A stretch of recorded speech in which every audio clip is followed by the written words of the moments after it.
안녕하세요. 사연 읽어주는 남녀입니다. 오늘도 와주셔서 감사드리며 그럼 오늘의 사연 바로 소개해드리겠습니다. 세상에 저처럼 황당한 일을 겪으신 분들이 또 있을까 하는 마음에 오늘 이렇게 컴퓨터 앞에 앉아봅니다.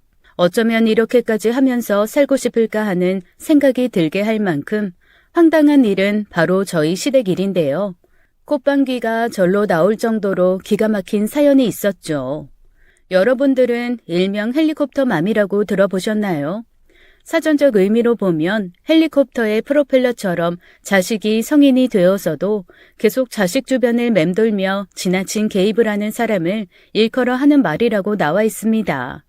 처음에는 제 눈으로 직접 보고 확인하기까지는 설마 진짜 이런 사람이 있을까 하는 생각을 하고 있었어요. 워낙에 독립적으로 자란 제게는 상상조차 할 수 없는 일이었으니 말이죠. 하지만 몇 년에 걸친 과도한 행동은 여러 사람에게 많은 피해를 끼쳤고 결국 한 가정이 박살나는 지경까지 이르고 말았습니다. 지금부터 제 사연을 시작해 볼게요. 아이고, 형님이 돼가지고는 말투하고는. 아니, 사람이 왜 그렇게 싸가지가 없지? 어른이 됐으면 기본적인 건 지켜야지. 그러게요, 사돈 어르신. 제가 드리고 싶은 말인데요. 제발 어른이 되셨으면 기본적인 예의 좀 지키고 사세요. 제발요. 동서 어머님 때문에 동서 가정이 박살날 수도 있다는 걸 왜 모르세요? 뭐가 어쩌고 저째? 이런 가정교육도 못 받은 년 같으니라고. 네가 감히 우리 귀하디 귀한 딸한테 이런 말을 할 수가 있어? 동서의 친정 엄마인 사돈 어르신과 제가 이토록 언성을 높이며 싸울 일이 뭐가 있을까 생각하시는 분도 계시겠지만 사돈 어르신은 정말 너무나도 평범하지 않고 독특하신 분이셨습니다. 이렇게 크게 싸우게 된 원인은 아주 오랜 기간을 저희 시댁에 직접 개입하시고 간섭하셨으며 심지어는 재산 문제에 관해서도 감나라 배나라 하셨었죠. 동서는 정말 곱게 자라긴 했나 봅니다. 아주 부유하지는 않았지만 아빠가 사업을 하셔서 어렸을 때는 꽤 괜찮게 살았었고 거기에 동서의 엄마는 교육열이 대단하신 분이었다고 해요. 덕분에 동서와 동서 오빠는 좋은 대학교에 들어갔고 말이죠. 동서가 살던 동네가 학군이 막 좋다거나 그런 곳도 아닌데 그렇게 좋은 대학교에 들어갔으니 학교에 현수막까지 붙었다고 하더군요. 그리고 동서는 집안에서는 아주 귀하게 대접을 받았다나 어쨌다나 했는데 집에서 대파 한 번을 다듬어 보지 않고 결혼을 했다고 자랑처럼 이야기를 했습니다. 저 이거 못하는데요. 형님이 좀 해주시면 안 돼요? 뭐? 대파 하나 다듬는 게 뭐가 어렵다고 내가 대신해달래? 나 이거 국 끓이고 있는 거 안 보여? 손 맵단 말이에요. 그리고 손톱에 때 끼고. 지저분해지는 거 싫어요. 아니, 가족들 다 같이 먹는 건데 그런 말이 어디 있어. 슬쩍 까봐. 손 안 맵게. 다들 그러고 사는 거야. 얼른 해봐봐. 아, 정말 저 진짜 못한다니까요. 안 되겠다. 어머님한테 부탁해야지. 어머님!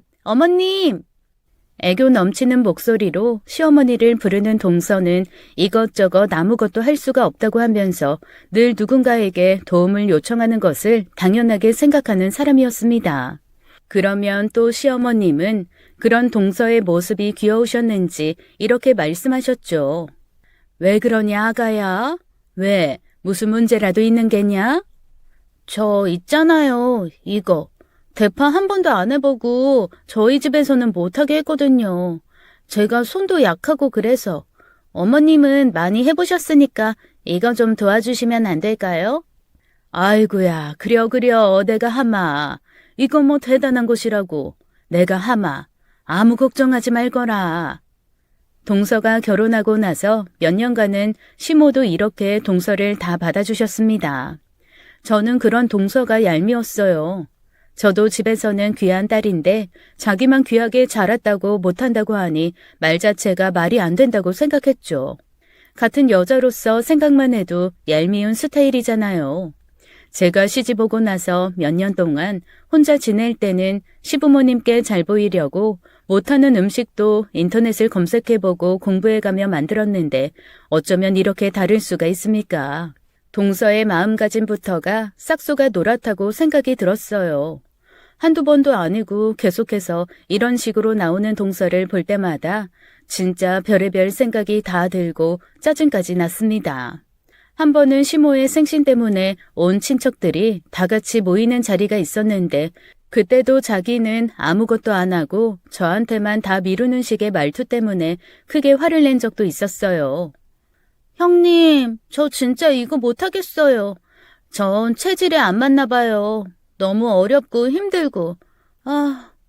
동서, 할 수 있어. 천천히 잘 해봐봐. 처음부터 잘하는 사람이 어디 있어? 여기 내가 알려줄 테니까 해보자고. 잡채는 당면 먼저 불려놓고 야채만 볶으면 간단해. 아니, 체질적으로 안 맞는 사람도 있는 거잖아요. 저는 이렇게 잘하지 않았다니까요. 해본 놈이 잘하는 거니까 그럼 형님이 하세요. 저는 과일 깎는 게 딱 제 체질이에요. 동서, 한두 번도 아니고 진짜 너무한 거 아니야? 그럼 이 많은 걸 나보고 다 하라는 거야? 우리 같은 며느리잖아. 며느리면 해야 할 기본적인 의무가 있는 거라고. 참나. 형님, 말은 똑바로 하셔야죠. 같은 며느리라뇨? 저는 인류대학교 나왔고 형님은 지방 전문대 출신이잖아요.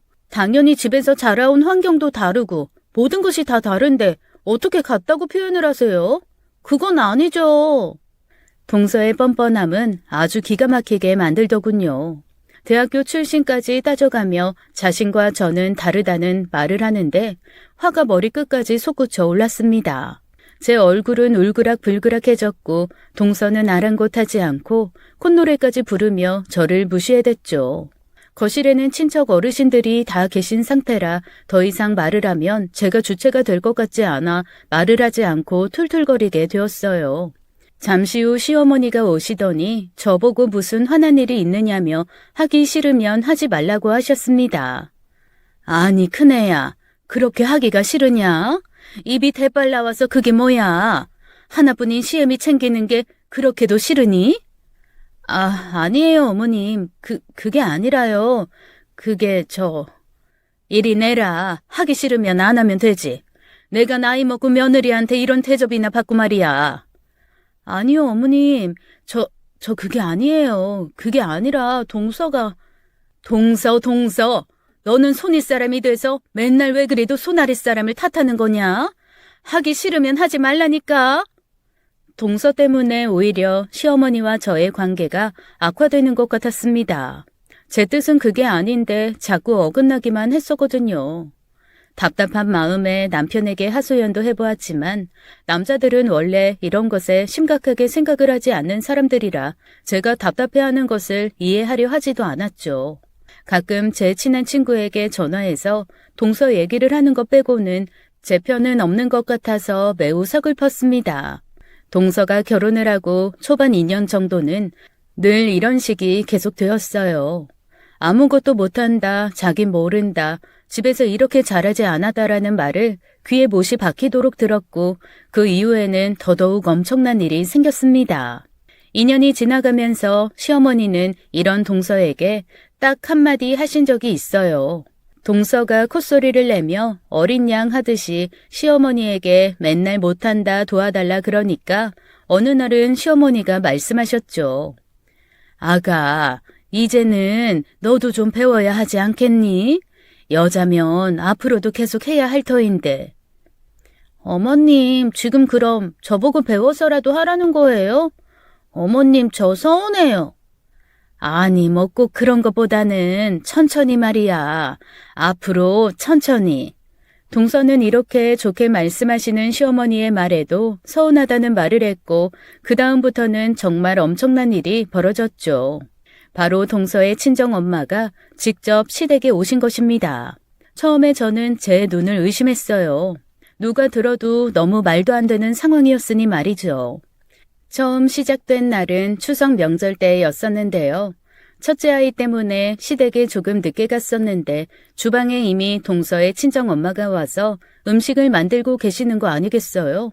너무 깜짝 놀라서 기겁을 하고 말았어요. 어머나, 깜짝이야. 안녕하세요, 사돈 어르신. 반가워요. 오랜만에 만나네요. 잘 있었어요? 살이 좀 오른 걸 보니 먹고 살만 한가 봐요. 허허. 네? 아, 네. 근데 오늘 여기는 어쩐 일로 오셨어요? 보면 몰라요. 음식만 들고 있잖아요. 아니, 하도 시댁기강이 세다고 울먹이면서 우리 딸이 전화를 했지 뭡니까? 그러니 엄마인 제가 가만히 있을 수가 있어야죠. 기강이요? 그게 여기에 무슨 기강이 있다고 그러세요? 저희는 평소에 잘 만나지도 않는데요. 아니, 형님이 워낙에 깐깐하고 이것저것 다 만들 줄 알아야 한다고 했다면서요. 우리 딸 워낙에 곱게 자라서 파 한번 안 까보네요. 그런 애한테 이런 걸로 스트레스를 주니 애가 얼마나 힘들었겠어요. 이제 내가 와서 행사 때마다 음식 다 할 테니까 더 이상 우리 딸한테 이런 걸로 스트레스 좀 주지 말아요. 알았죠, 사돈 형님? 동서 친정엄마의 말은 진짜 너무도 황당하고 기가 막혔습니다.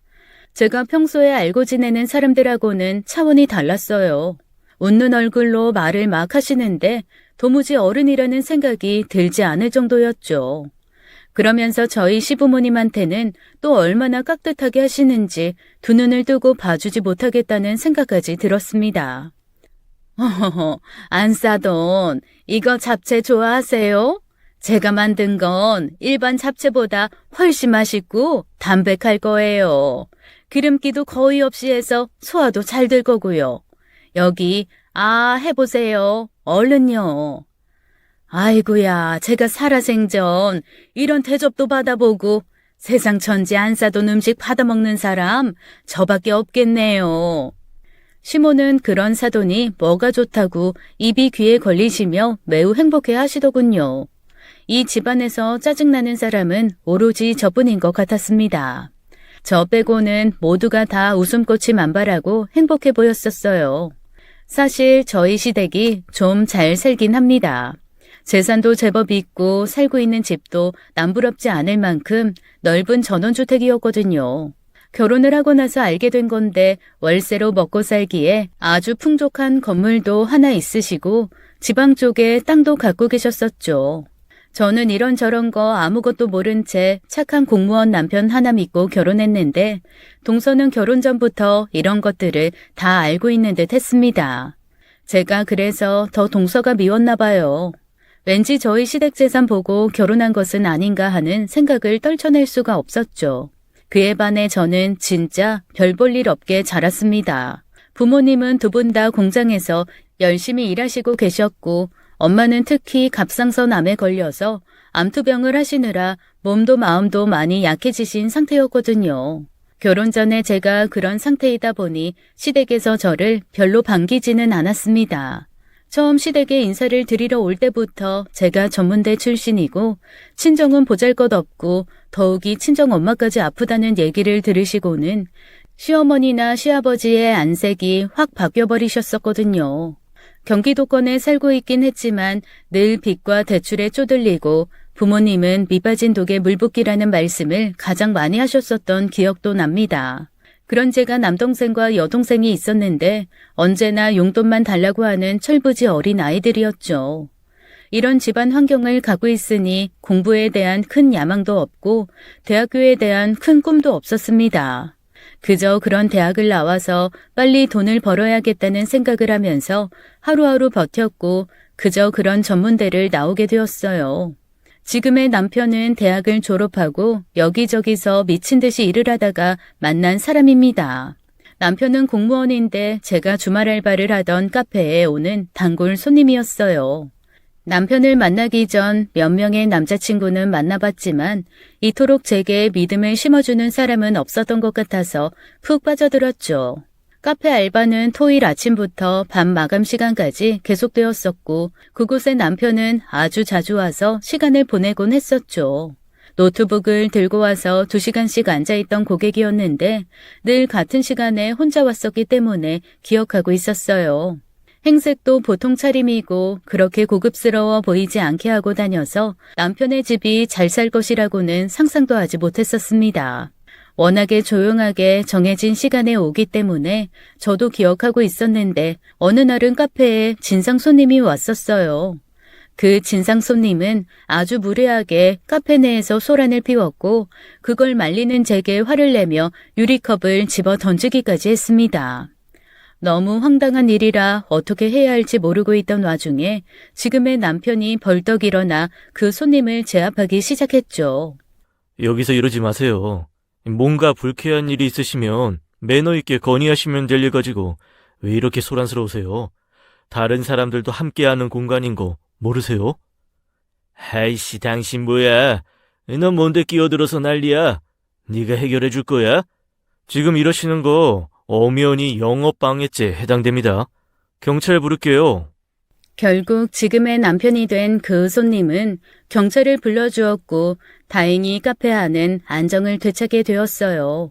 그때 저는 남편을 보고 첫눈에 반했던 것 같습니다. 흥분도 하지 않고 차분하게 자신의 이야기를 하면서 문제를 해결하는 모습이 제가 알던 또래의 남자들과는 너무나 달랐거든요. 소란이 다 끝나고 나서 저는 감사하다는 인사를 건넸고 연락처까지 물어보았습니다. 그날 이후 저는 감사의 뜻으로 저녁을 한 끼 대접했고 그렇게 저희는 친해지게 되었어요. 제 남편은 감정 표현을 잘 하지 않고 무던한 스타일이었습니다. 몇 번을 더 만나는 동안에도 쉽게 자신의 마음을 드러내는 일은 없었지만 그래도 늘 한결같이 저를 챙겨주고 대해주는 모습이 보기 좋았었죠. 석 달 정도를 만나던 끝에 저희는 연애라는 것을 시작하게 되었습니다. 그 당시 제 사정이 연애를 하면서 한눈 팔 시간도 없었지만 제 마음은 이미 홀딱 빠져버린 후였어요. 대학에 다니는 2명의 동생들에게 생활비를 보내주어야 했었는데 그때 남편이 데이트 비용을 거의 다 지불하면서 제 상황을 많이 봐주었죠.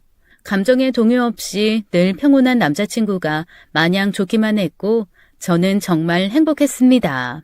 몇 년의 연애 후에 결혼을 하게 되었는데 그때부터 조금씩 제 마음이 힘들어진 것이죠. 연애를 계속하면서 남자친구는 자연스럽게 결혼을 해야 하지 않겠느냐고 했고 화려한 프로포즈나 뜨거운 사랑 고백은 없어도 그냥 그렇게 해야만 하는 줄 알고 결혼을 결심했어요. 그러면서 남자친구의 집에 처음 인사를 드리러 갔는데 그때 저는 깜짝 놀랐습니다. 제가 생각한 것보다 남자친구의 집이 너무나 좋았거든요. 늘 여동생과 함께 방을 써야만 했고 좁아서 북적대는 저희 집과는 완전 딴판이었어요. 넓은 정원이 있는 전원주택이었고 담장은 매우 높았습니다.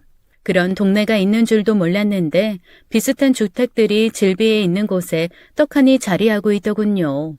그런 집에 사는 것 치고는 남자친구의 모습은 너무나도 평범했어요.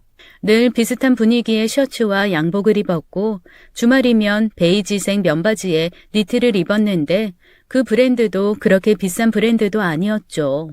남자친구의 집 앞에 서서 우물쭈물거리며 말을 했던 기억이 납니다. 아니, 오빠네 집 왜 이렇게 좋아? 언제부터 여기 살았던 거야? 아이, 좋긴. 그냥 난 이 집에서 태어나고 자랐어. 중간에 집안을 수리하고 그런 적은 있었는데 한 번도 이사는 안 갔었어. 근데 왜 이렇게 소박해? 오빠를 봐서는 전혀 이런 집을 상상도 못했단 말이야. 나한테 말이라도 해주지. 무슨 말을 해. 우리 집이 이런 거랑 나랑 무슨 상관이야. 나는 나고 우리 부모님은 부모님이지. 그래도 난 부담스럽단 말이야. 우리 집은, 난 그런 거 전혀 신경 안 쓰니까 걱정하지도 마. 우리 부모님도 그러신 분들 아니고. 알았어? 절대로 그런 생각하지 마. 남자친구는 저를 안심시켜 주었지만 제 마음은 계속 불안해져 갔어요. 불안한 마음을 안고 남자친구 집에 들어가서 인사를 드리고 앉았는데 이상하게 제 자신이 계속 눈치를 보게 되었죠.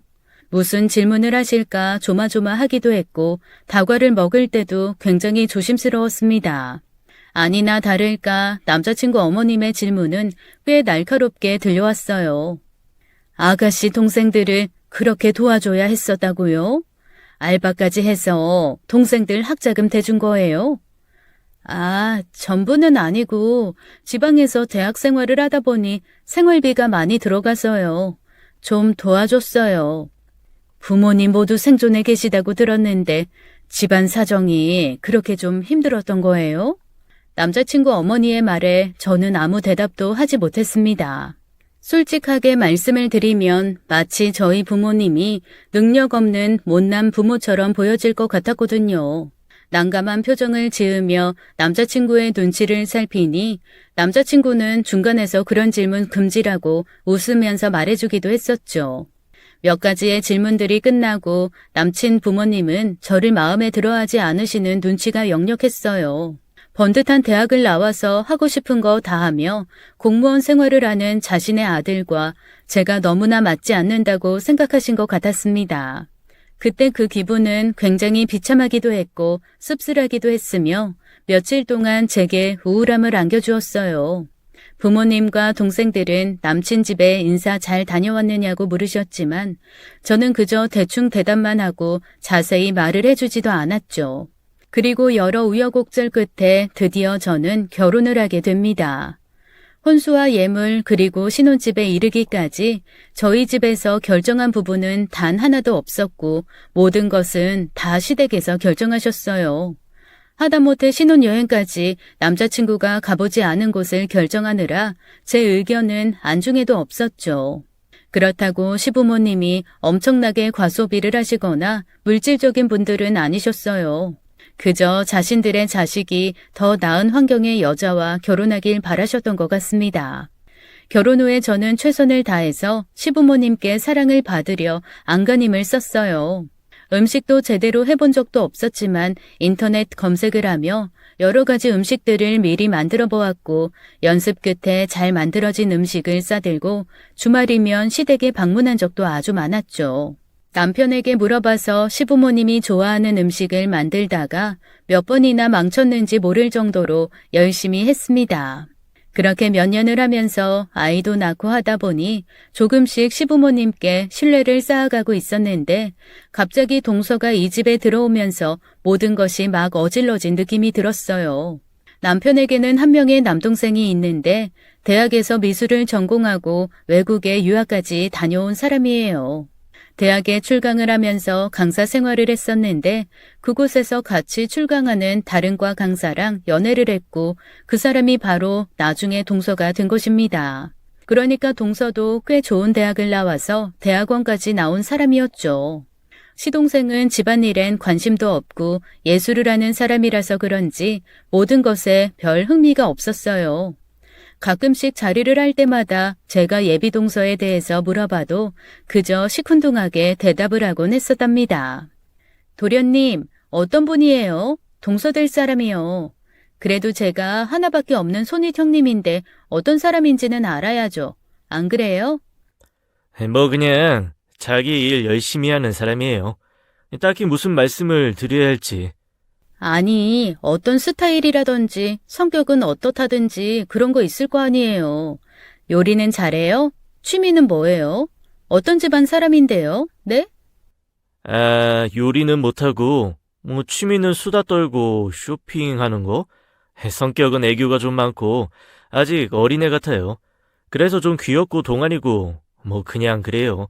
형수님한테도 아마 엄청 애교 떨면서 잘 보이려고 할걸요. 잘 지내보세요. 저는 두 분이 잘 지내기만을 바라니까요. 그게 끝이에요?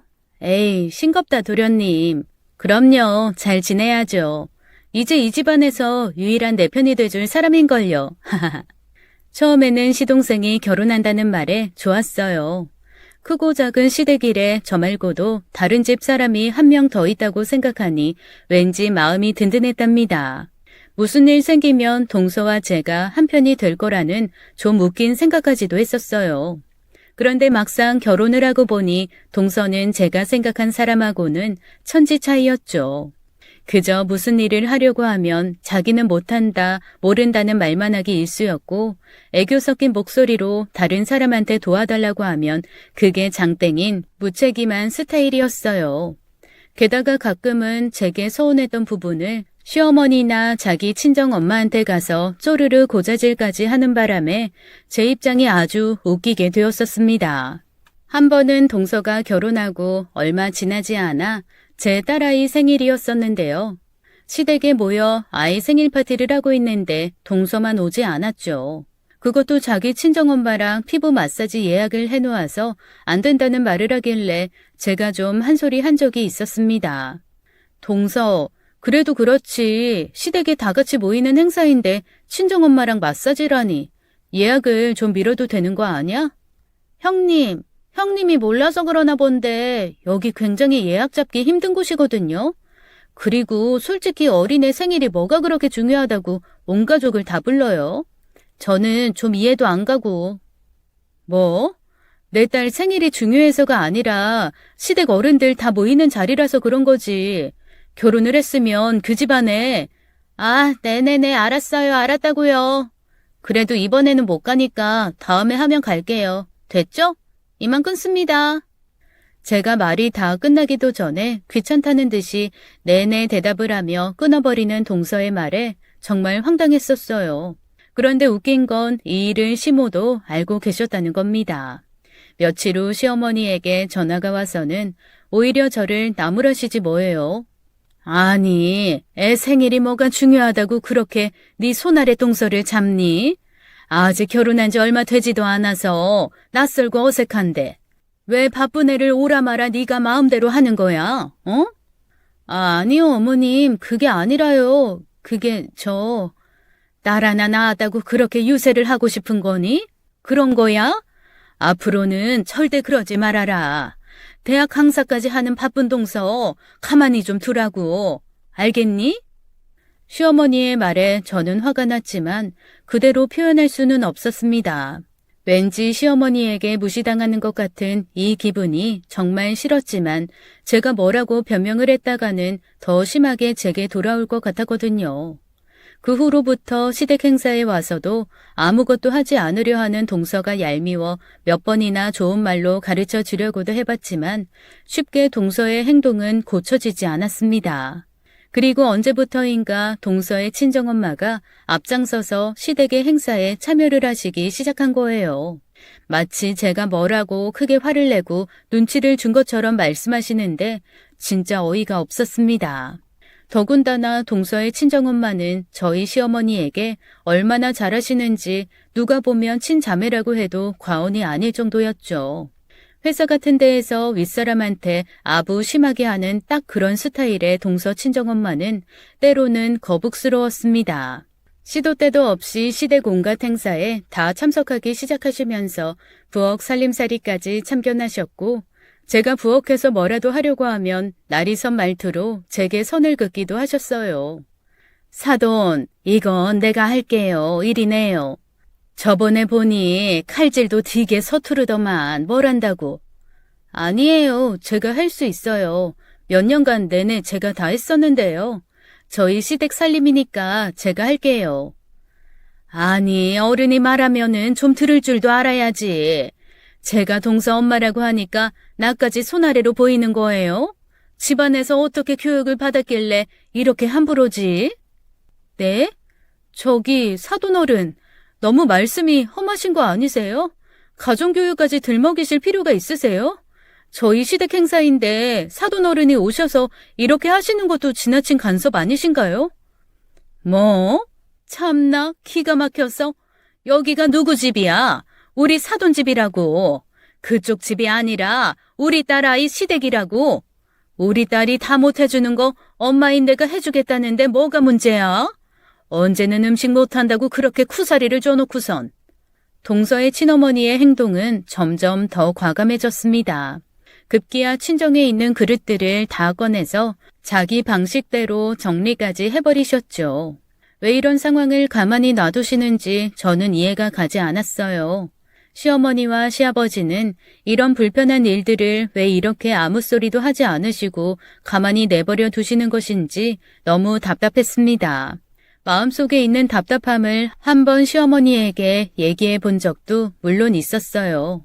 왜 이렇게 동서 엄마가 와서 저희 집 살림을 이래라 저래라 하시느냐고 말이죠. 하지만 시어머니는 오히려 이런 부분에 대해서 너무 감사하다고까지 표현을 하시니 제가 더 이상 어떻게 반론을 할 수가 있겠어요. 추석 명절에 오셨던 것을 시작으로 그 뒤로는 시댁의 각종 행사마다 모두 다 참석을 하셨고 급기야 먼 친척들이 오는 시어머니의 생신 파티까지 주방 총책임을 하며 일을 하셨습니다. 먼 친척들은 모두 다 이런 사돈이 없다면서 복받았다고 시어머니에게 말했고 시어머니는 마냥 기뻐하기만 하셨어요. 그러다 저는 우연히 동서와 동서 엄마가 주방에서 하는 이야기를 들은 적이 있습니다. 저보고는 나가라고 하고 자꾸 동서하고 단둘이 음식을 차리려고 했는데 그때 속삭이던 말을 아직도 기억합니다. 아이씨, 이거 언제까지 해야 돼? 귀찮아 죽겠는데. 그냥 배달시키면 안 돼? 뷔페 같은 거 있잖아. 쉿, 조용히 하네. 이렇게라도 해서 이 집안 재산 좀 받으면 얼마나 좋아? 니네 형님 봐라. 아주 없는 집에서 자라서 그런지 눈에 쌍심지를 켜고 시래기를 하려고 하잖아. 그러니까 넌 걱정 말고 엄마가 하는 대로 가만히 따라오기나 해. 이게 다 너를 위해서 하는 일이니까.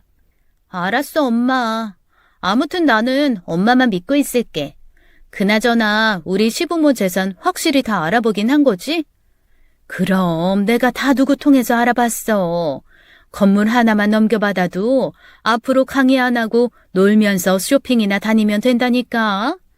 동서 친어머니는 다 계획이 있었던 것이더군요. 시댁에 재산이 있다는 것을 알고 그걸 어떻게든 빼먹으려고 한 일이었습니다. 이 이야기를 들은 다음 날 바로 시어머니를 찾아갔어요. 마침 시아버지도 함께 계시기에 동서와 동서 친정엄마가 몰래 나눈 이야기를 말씀드렸죠. 당연히 화를 내실 줄 알았던 시부모님은 웬일인지 혀를 찌릿하고 차시며 한숨을 쉬시는 겁니다. 아니, 민서애미야. 넌 왜 그러냐 도대체? 뭐가 그렇게도 불만이요? 우리 가족 아니냐? 에? 아버님, 가족이니까 그러니까 말씀드리는 거잖아요. 제가 분명히 들었어요. 그러니까 동선애한테 속지 마시고. 애미 너 정말 이럴 거야? 속긴 뭘 속아? 안 싸더니 우리 집에 하는 걸 봐봐라. 어떻게 이게 진심이 아닐 수가 있니? 남의 집 부엌까지 들어와서 손수 음식해서 주는 거 그거 쉬운 거 아니요. 애미 친정엄마가 못해주니까 그게 그렇게도 부럽디? 그래서 이렇게 와서 가족끼리 편가르고 그러는 거야? 어머님, 그게 아니에요. 진짜 그렇게 얘기했단 말이에요. 저희 집 돈 보고 그거 동서한테 어떻게든 물려받게 하시려고. 됐다. 애미 너 다시 한번 그런 소리 하거든. 우리 집에 오지도 말아라.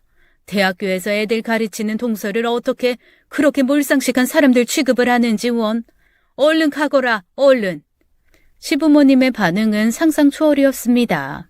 오히려 제가 동서애를 모함한다고 생각하셨고 부러워서 그런다고 말씀하셨죠. 웃으면서 뭐라도 다 내어줄 것처럼 행동하는 동서 친정엄마의 행동에 두 분이 완전히 넋이 나가신 것 같았습니다. 고구마 100만 개를 먹은 것 같은 답답함을 안고 집으로 돌아왔어요. 어떻게든 진실을 밝혀야겠다는 생각이 들어 남편에게도 슬쩍 말을 꺼내보았는데 남편 역시 제 친정엄마가 아프셔서 제가 너무 꼬여서 생각한다면서 핀잔만 주었죠. 와, 그때의 제 마음은 그 누구도 이해하지 못할 거예요. 그 후로도 몇 달을 걸쳐 동서의 친정엄마는 온갖 집안 행사에 다 끼어들어 동서의 헬리콥터 역할을 하고 있었는데 저희 집안에 갑작스러운 비보가 생겼습니다. 바로 시어머니의 암 판정이었는데요. 최근에 몸이 안 좋고 갑자기 살이 막 빠져서 병원에 급히 가보니 췌장암 말기라는 판정을 받으셨고 그 길로 병원에 입원하여 암투병 생활을 시작하게 되셨습니다. 암 중에서도 소리 없는 암으로 유명한 췌장암은 그 사실을 알게 되면 바로 말기라고들 하더군요. 시어머니는 정말 어쩌다가 이런 병에 걸리게 된 건지 하늘에 대고 원망도 참 많이 해봤습니다. 시어머니는 매일매일을 우울해하셨고 항암을 시작하고는 바로 거부 반응까지 일어나 정말 힘든 나날을 보냈어요. 온 집안 식구들이 얼굴에 웃음을 잃어버릴 정도로 심각한 상황에 저도 참 많이 울었던 것 같습니다. 하지만 그 어떤 것도 시어머니의 병을 낫게 해주지는 못했어요. 온 가족들이 빌고 또 빌었지만 결국 시어머니는 호스피스 병동까지 가면서 최악의 상황으로 치달았고 그곳에서 진통제를 맞으며 버티고 계셨습니다. 그런데 평소에 시부모님에게 안부 전화도 잘 안 드렸던 동서가 시어머니 옆에 찰싹 붙어서 매일같이 병간호를 하더군요. 뭐 사람이 원래 착하고 그러면 충분히 이해가 갈 수 있는 부분이지만 동서와 동서 친정엄마가 하는 이야기까지 들었던 터라 저는 쉽사리 그 행동을 이해할 수 없었습니다.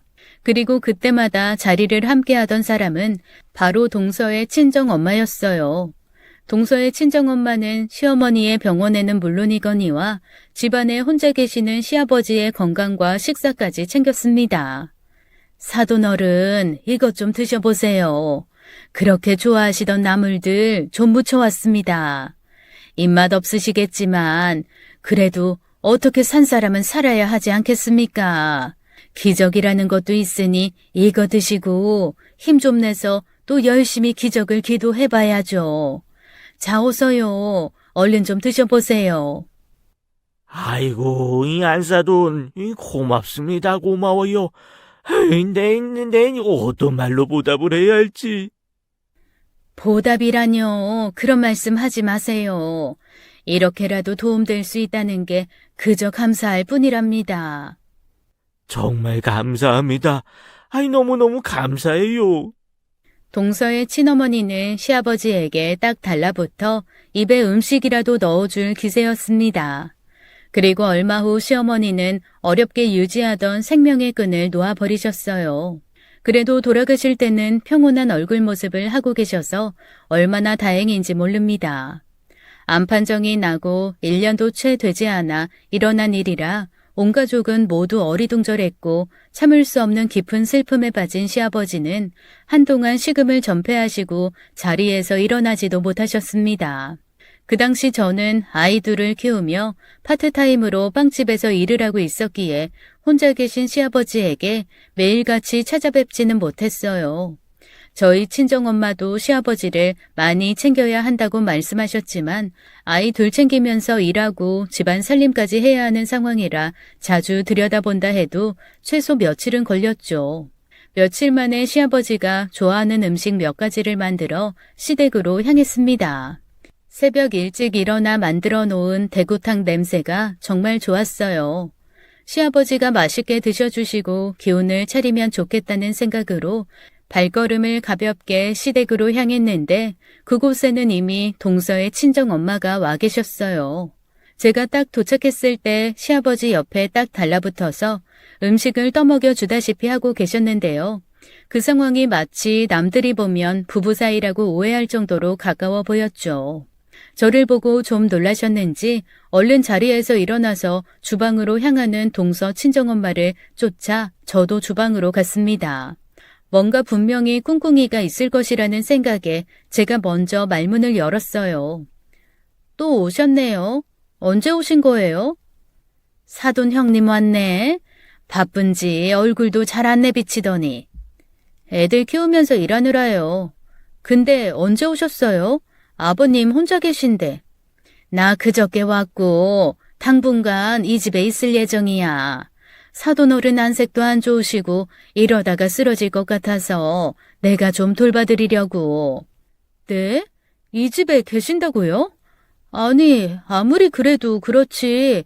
저희 아버님 혼자 사시는 집에 이렇게 들어와서 사시면 어떡해요? 사돈 형님은 항상 뭐가 그렇게 불만이 많고 의심이 많아? 우리 딸이 원래 했어야 하는 건데 대학교에서 아이들 가르치느라 못해서 그래서 내가 온 것뿐인데 그게 왜 어때서? 자꾸 사람 이상한 눈초리로 보는 버릇 좀 고쳐. 아니, 누가 봐도 이상하잖아요. 누가 사돈 집에, 그것도 남자 사돈 혼자 사는 집에 들어와서 살아요. 이러지 마시고 전 걱정되시면 가끔씩 오셔서 들여다만 보세요. 딱 사돈관계답게요. 사돈관계답게? 내가 내 몸뚱아리로 알아서 한다는데 그대가 뭔 참견이야? 왜 이렇게 어른을 가르치려 들어? 진짜 가정교육이 형편없구만 아주. 이 집 첫째 아들은 아주 사람이 점잖고 괜찮더니 어쩌면 이런 여자를 만나서는 원. 앞으로 내 딸이랑 내가 하는 일에 한마디만 더 해봐. 가만히 안 둬. 알았어? 동서 친정엄마는 완전히 이 집안 안주인 노릇을 하시려고 했습니다. 너무나 기가 막힌 발언에 저는 할 말을 잃어버렸어요. 시아버지에게 말씀을 드려 당장 이 집안에서 쫓아내고 싶어도 시아버지 상태가 너무 좋지 않아 그런 말을 할 수도 없는 상황이었죠. 하는 수 없이 저는 시동생에게 전화를 걸었습니다. 그리고 정황이 이러이러하고 남들 눈초리도 있으니 동서 친정엄마를 내보내는 게 어떻겠냐고 말을 했는데 평소에 얌전하던 시동생도 이번에는 제게 버럭 화를 내더군요. 형수님, 정말 형수님, 뭐 이런 분이세요? 뭐가 그렇게 불만이세요? 엄마한테 예전에 했던 이야기도 다 들었어요. 저희 장모님 그런 분 아니에요. 그저 자식 위해서 없는 형편에도 다 읽어내신 그런 분이신데 돈밖에 모르는 그런 쓰레기 같은 사람 취급을 하세요? 저 형수님 진짜 좋아하는데 계속 이러시면 저도 형수님 안 봐요. 아니, 도련님, 그게 아니라 사돈 어른이 저한테 하시는 행동이 많이 달라요. 이거 정말 도련님이 아셔야 한다고요. 진짜 그만하세요. 시동생은 그대로 전화를 확 끊어버리고 말았습니다. 저는 그 어디에도 제 편이 없다는 생각에 서글프더라고요. 왜 다 제 말을 믿어주지 않는 건지, 제가 그렇게 이 집안에서 믿음이 없는 사람인지 말이죠. 세상 천지 저만 나쁜 사람 되고 가족들끼리 모함하는 사람 취급을 받고 나니 어안이 벙벙할 정도였습니다. 이대로 가다가는 동서 친정엄마의 계획대로 다 될 것만 같은 불안함이 엄습했고 뭔가 대책이 필요하다고 느꼈죠. 그래서 알아보니 집안에 홈 CCTV를 설치할 수가 있더라고요. 시아버지가 혼자 계시니 여러모로 걱정도 되고 해서 남편에게 얘기를 하니 흔쾌히 설치를 하라고 했습니다. 그래, 좋은 생각이다. 요즘 애들 있는 집에는 다 필수로 달아놓더만. 안 그래도 아버지 혼자 계신 게 걱정됐는데 좋은 생각이다, 여보. 그럼 내가 알아봐서 할게. 아니야, 여보. 내가 시간 많으니까 알아봐서 할게. 당신은 회사 퇴근하면 저녁에 늦잖아. 저기, 그 대신 이거 설치한 거 당분간 아버님하고 우리만 알고 있으면 안 될까? 그게 좀 걱정이 되고 그래서 말이야. 그래, 그게 뭐 널리 알릴 일도 아니고 아버님 집에 설치하는 거니까 아버님만 알고 계시면 되지 뭐. 알겠어, 그렇게 해. 남편과의 상의 끝에 저는 아버님께 허락을 맡아 집안 몇 곳에 홈 CCTV라는 것을 설치하게 되었어요. 일부러 동서의 친정엄마가 안 계시는 틈을 타서 설치했고 그분은 모르게 했습니다. 저는 그 후로 일부러 시댁에 잘 드나들지 않으면서 CCTV로 살펴보았죠.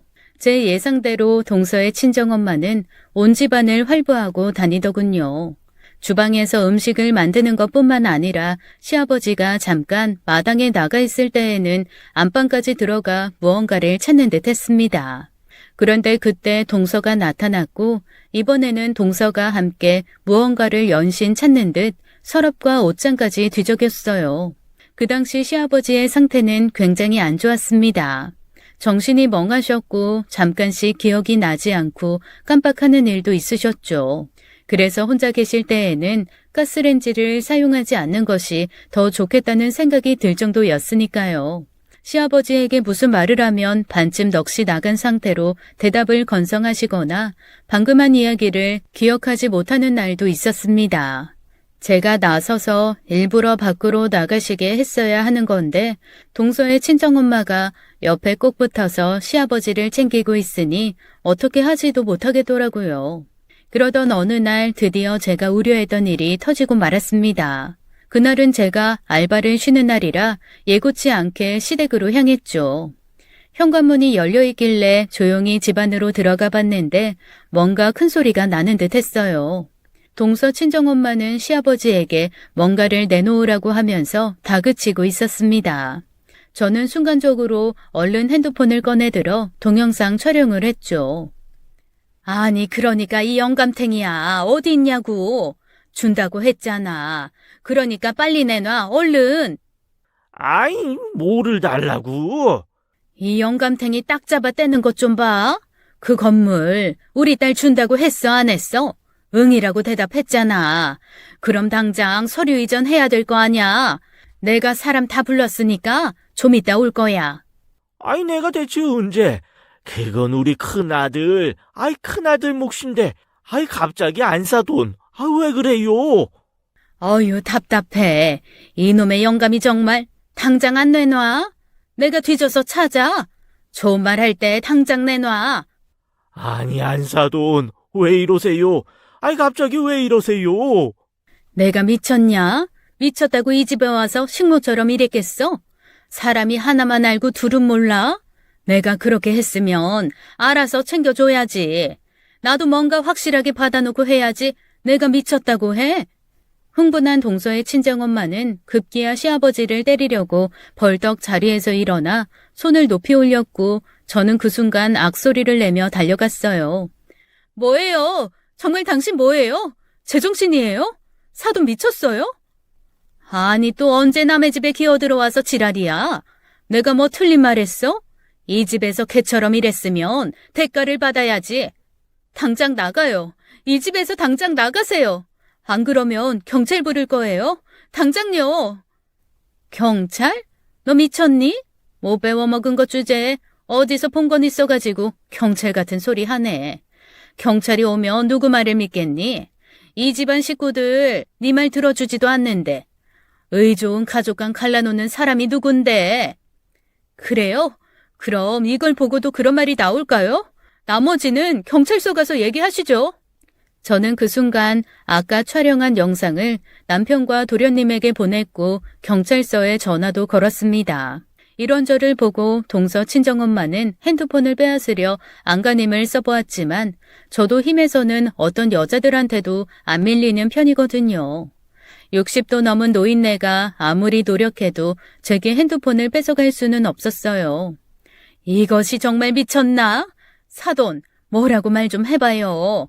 이것이 가족 간의 사이를 갈라놓으려고 별짓을 다 합니다. 안 그래요? 얼른 이것 하는 꼬라지 좀 말려봐요. 당장 이 집에서 내쫓아요. 이것? 내가 내 평생 당신 같은 사람 처음 보네. 이 집에서 나갈 사람은 당신이야. 그동안 얼마나 우리 큰애를 욕하고 나쁘게 말하든지 이 바보 같은 나는 그것만 믿고 내가 아주 뭐에 홀려도 단단히 홀렸네 홀렸어. 아이 당장 나가 이 나쁜 것. 아니 바깥사돈 갑자기 왜 그래요? 나처럼 착한 천사는 없다면서요. 우리 딸이 최고 며느리라면서요. 꼬리 9개 달린 구미호 같은 것. 여태까지 나랑 죽은 내 마누라한테 얼마나 꼬리를 쳤는지. 아이고 이 내가 미쳤었지 미쳤어. 이제야 시아버지는 제정신이 돌아오신 듯 했어요. 몇 년간 동서의 친정엄마가 시댁에 와서 일을 하면서 제 얘기를 엄청 많이 했었나 봅니다. 그리고 그 말을 시부모님은 무조건 다 믿으셨었고요. 그러니 제가 동서에 대해서 얘기하는 것을 얼마나 싫어하셨을까 짐작이 됩니다. 잠시 후 경찰이 집으로 왔어요. 시아버지와 저는 모든 정황들을 이야기했고 정신적인 미약함이 있는 시아버지에게 윽박지르고 협박을 한 동서 친어머니에게 잘못이 있다고 판단을 내렸습니다. 가족관계인이만큼 합의를 해서 원만하게 끝이 났으면 좋겠다며 이야기를 하는 찰나 도련님이 집에 도착했어요. 이날 강의가 없어서 안 그래도 시댁에 와서 시아버지를 보려고 했던 모양입니다. 제가 보내준 영상을 보고는 거친 숨소리를 내며 집 안으로 들어왔고 그 얌전하던 도련님이 버럭하며 자신의 장모에게 소리를 지르더군요. 장모님이 어떻게 이런 짓을 할 수가 있어요? 사람이에요? 정말 사람의 탈을 쓰고 이럴 수 있어요? 진짜 왜 그러세요? 아니 자네 그게 말이야. 저기 그게 말일세. 뭔가 오해가 좀 있어서 말이야. 오해요? 오해? 오해라고 하셨어요? 이게 오해예요? 마누라 죽고 넋 놓고 있는 사람한테 재산 내놓으라니요. 이게 도대체 무슨 말이에요 도대체? 그거 협박이고 죄예요. 콩밥 드시고 싶으세요? 아니 말이 나와서 하는 말인데 내가 그런 별 볼 일도 없는 자네 뭘 보고 시집을 보냈겠나? 생각을 좀 해보게. 미래도 없는 시간 강사 주제에 볼 거라고는 딱 하나. 집에 돈 좀 있는 건데 그거 아니면 내가 우리 딸 자네한테 줬을 것 같나? 우리 딸 이래봬도 대기업 이사급 되는 사람 선자리도 들어오고 그런 아이야. 어디서 주제도 모르고. 아니, 장모님, 그럼 우리 집 돈 있는 거 보고 그래서 결혼을 시켰다고요? 아이, 장모님 정말 이게 장모님 본 모습이에요? 세상에 돈 안 좋아하는 사람 있나? 내가 뼈 빠지게 이 집에서 일한 거, 그거 우리 딸한테 좀 물려달라는 거, 그게 뭐가 잘못됐다고 이러나? 우리 딸도 뭐라도 든든하게 있어야 앞으로 든든하게 살지. 안 그런가? 노인네들 저승 갈 때 관 속에 들고 갈 것도 아니면서 뭐가 그렇게 아깝다고? 꼬라지 보니 얼마 안 남은 것 같구만. 동서 친정엄마의 뻔뻔함에 저희들은 모두 두 손 두 발 다 들 정도였습니다. 기가 막히고 황당함을 넘어서 콧방귀까지 나올 정도로 어이가 없었죠. 도련님은 자신의 장모를 데리고 시댁을 나갔고 저는 놀란 시아버지 곁을 지켰습니다. 잠시 후 남편이 집으로 왔고 모든 상황을 다 알게 되며 제게 미안하다는 말을 하더군요. 아버님은 좀 어떠셔? 많이 놀라셨었지? 응, 좀 많이 놀라셔서 눈물까지 보이시고 자리에서 일어나지도 못하셔.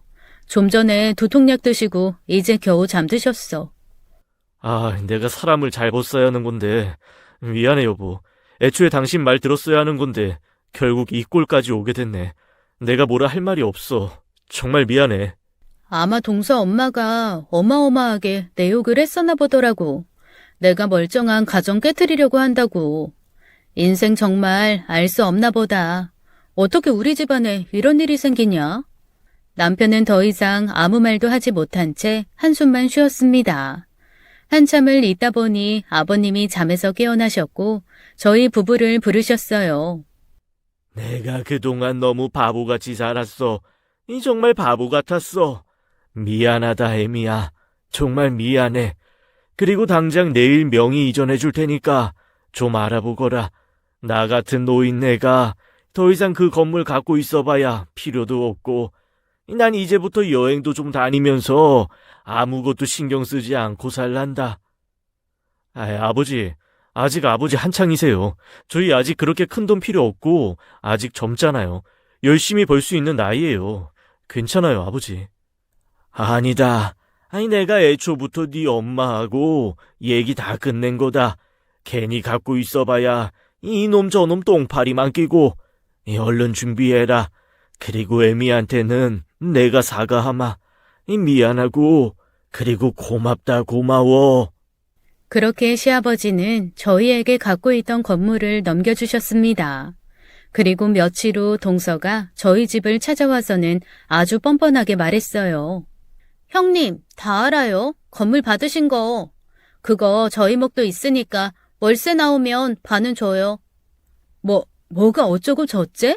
동서가 나한테 이런 말할 자격이 된다고 생각해? 어쩌면 일이 뻔뻔하지? 아니, 제가 뭘 어쩌다고 자격을 운운해요? 어찌 됐건 저랑 저희 엄마가 시댁 행사에 일 많이 한 건 맞잖아요. 다 같은 형제인데 누군 받고 누군 손가락 빨라고요? 그 꼴은 못 보죠. 내놓으세요. 알았죠? 진짜 안 되겠구나. 많이 배워서 똑똑한 줄 알았더니 도련님이 뭐라고 생각하실까 정말 궁금하다. 내가 도련님하고 상의할게. 동서를 돌려보낸 후 저는 바로 시동생에게 전화를 걸어 이야기를 해주었습니다. 시동생은 한숨을 크게 내쉬더니 이제는 도저히 참을 수가 없다고 하더군요. 정말 안 되겠어요. 저도 참을 만큼 참았는데 이제 더 이상은 안 되겠어요. 저 이혼할 거예요. 나중에 연락드릴게요, 형수님. 죄송하고 또 죄송합니다. 시동생은 그렇게 전화를 끊어버렸고 얼마간은 연락이 되지 않았습니다. 저는 당분간 사정을 말해 알바를 쉬고 시아버지에게 매일같이 드나들었어요. 간단한 반찬거리뿐만 아니라 시아버지의 동네에서 하는 문화센터 같은 강좌에도 신청해 시아버지를 모셔다 드렸습니다. 웃음이라고는 찾아보기 힘든 시아버지의 얼굴에서도 아주 가끔 미소가 보이기도 해서 기분이 얼마나 좋은지 모르겠어요. 세상에서 가장 가까운 부인을 잃으시고 사돈에게 협박까지 당한 시아버지의 마음이 한순간에 치료되지는 않겠지만 그래도 이렇게 조금씩 도와드리다 보면 분명히 좋아질 거라는 마음으로 열심히 보살펴 드리고 있답니다. 한 달 정도가 지난 후 시동생은 이혼을 진행 중이라는 얘기를 했고 집을 얻을 때까지는 시댁에 들어가 살며 시아버지를 보살펴 드리겠다고 말을 했어요. 저는 굳이 이혼을 말리지 않았고 그저 시동생의 앞날이 행복하기만을 바란다고 했습니다. 구체적인 정황은 나중에 남편을 통해 듣게 되었는데 동서의 친정엄마가 시동생이 강의를 하는 학교까지 찾아와 난동을 부린 일이 있었다고 하더군요. 그래서 어쩔 수 없이 시동생도 제가 보낸 그 동영상을 사람들이 있는 가운데 재생해버렸고 동서와 동서 친정엄마는 그곳에서 개망신을 당하고 도망치듯 나가버렸다고 합니다. 그 후로도 그 뻔뻔한 모녀들은 제게 전화를 걸고 시댁에도 찾아왔었는데 현관 앞에서 문전박대를 당했어요. 시아버지도 이제는 더 이상 그 사람들의 낯짝도 보기 싫다며 그토록 예뻐하던 동서에게도 차디차게 대하셨습니다. 하도 시아버지가 문을 안 열어주시니 동서가 문을 발로 차고 동네에서 소란까지 피워서 누가 신고도 했었나 봐요. 경찰이 출동하는 것을 보고 줄행랑을 쳤다고도 합니다. 시댁돈 받으려고 그렇게 안간힘을 썼다가 지금은 그지 같은 꼴이 되고 말았어요. 동서는 시동생과 같은 학교에 출강하고 있었는데 그 학교에는 소문이 다 돌아서 잘려버렸죠. 인성이 그따위니 학생들에게 소문이 일파만파로 퍼져서 강의를 듣지 않는다고까지 했었나 봅니다. 뿌린 대로 거둔다라는 말이 조금도 틀리지 않다는 걸 이번에 정확히 알게 되었네요. 세상에는 정말 상상하지도 못한 일들이 일어나고 있는 것 같습니다. 저도 제 인생에서 이런 일이 있으리라고는 단 한 번도 생각해 본 적이 없었으니 말이죠. 오히려 이런 큰 풍파를 잘 겪어내고 나니 저희 가족은 그전보다 더욱 단단해졌고 서로에 대한 믿음이 커졌습니다. 저는 지금 시동생을 제 친동생처럼 생각하고 아주 잘 챙겨주고 있어요. 가끔은 잔소리도 하고 술도 한 잔씩 마시면서 여자들의 심리에 대한 이야기도 해주면서 말이죠. 시동생은 제게 너무 고맙다고 말을 합니다. 앞으로는 진짜 제대로 된 여자와 결혼해서 저를 힘들게 하지 않겠다고 해요. 도련님, 그런 저런 거 다 신경 쓰지 마시고 도련님 인생만 생각해요. 아셨죠? 저는 진심으로 도련님이 행복했으면 좋겠어요. 고마워요, 형수. 여자한테 대여서 앞으로 여자나 만날 수 있을랑가 모르겠어요. 뭐 꼭 여자 만나야 행복한가요? 그냥 자신의 인생만 생각하세요. 아셨죠? 저희 가족은 지금 그 무엇보다 행복한 삶을 살고 있습니다. 이번 주 주말에는 모두 다 같이 시어머니가 있는 납골당에 갈 예정이에요. 아마 하늘에서 시어머니도 이 모든 것을 다 알고 계시겠죠?